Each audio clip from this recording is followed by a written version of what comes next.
Thomas, tell us, overriding emotion off the back of that? Yeah, just relieved, happy. In life and football, we know we can take nothing for granted. Of course, we're playing Burnley home. It's a must-win game on paper. We know it's not that easy. There's a reason why the odds before games is whatever. I don't even know the odds, but it was not like 100%. It's football. So I'm happy with the win. I'm happy with the clean sheet, 3 goals, short turnaround after a big disappointment.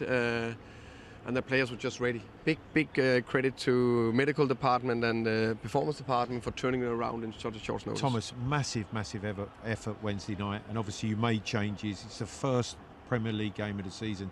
I think you must be delighted with the whole contribution of the squad, the players that you changed, the players and what you asked them to do, not only individually but collectively. Yeah, definitely. I think I said it to Brennan Johnson that he had such a good season last season. Scored, I think, 18 goals, something like across all competitions. I didn't pick him for the final. He didn't come on in the final, of course, that's disappointing.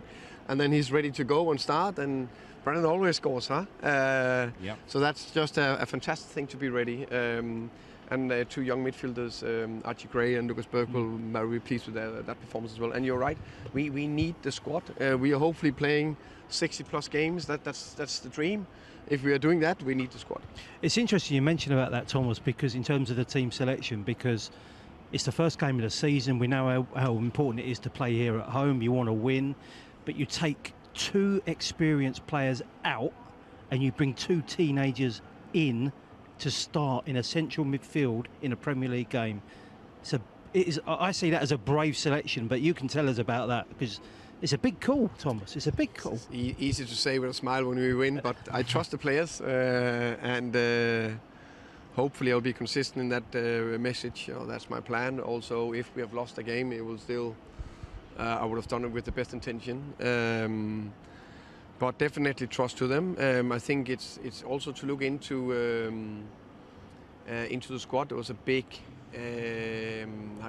effort on Wednesday night. João Palhinha also had a shorter pre-season, so that played into the equation as well. But I think both Archie and Pape I've spoke so much about. I think he's been exceptional in the pre-season so far. But Archie and Lucas have really showed promising signs as well. It is early days. Obviously, you're still learning about the players every day, and as the weeks go on, the early stages of the season, you would have felt you've learned a lot today again, introducing those players, the ones that have played Wednesday and then performed again today. Yep. So it's that learning period as well. Yeah, but you're bang on. I'm learning every game, every training. I'm learning about the players and how they react. How they perform, what kind of situation they're in, who are switching off, at what moment of the game, who's staying alive. So that will probably learn that throughout the season to really to understand them. Because one thing is now, then after game 30 or game 40, who can keep going, who can keep performing. So that's the bit we need to keep learning. Tell us about Richarlison, Thomas, because you said early in your time here, you said, look, we're going to look after Richarlison. That today, I mean, the 2 goals. The second goal was so good, people are going to forget how good the first goal was. What are your thoughts on the goals? I think first and foremost his performance today. Wow. His performance Wednesday. Wow. Yeah. I think his work ethic is the way he leads the team, the way he press, his hold-up play, the way he compete is just fantastic. And then on top of that, of course, strikers, they need to score goals. And two great goals. The first one, the easier one, it's not easy, great finish. Second one, exceptional. And I've just been told from my analysis team that it was 17 passes. Everyone in the team touched the ball, including Vic, and finished with 2 top actions, Mohamed Kudus, and an unbelievable finish. So I'm sorry to say so. Maybe this is goal of the season. Hopefully, right, the competition we have more during that. Contender. Thomas, that's so fascinating that within 20 minutes you already have that information available to you. Is that important to get now, or is it just interesting on a day like today that you've got a wonderful goal? I think very transparent. We can't underestimate the narrative we try to create after a game. That was a fantastic story to tell everyone, all the fans.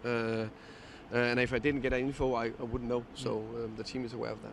Two final things from me, Thomas.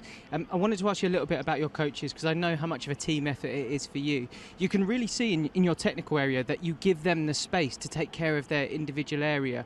Why is that so important? I think all of us need to, how can you say, both express ourselves, but also they have responsibility in different areas, and you know, of course, they need to do it. You know, Matt Wells in the defensive side of the game, just in the offensive, Andreas mainly set pieces. So that's the key areas of those three, and then we have, you know, all the other coaches, and it's a team effort. And finally, Thomas, you mentioned in the week that the Spurs fans would give Matisse a wonderful reception. That was gorgeous to see as you introduced him late on.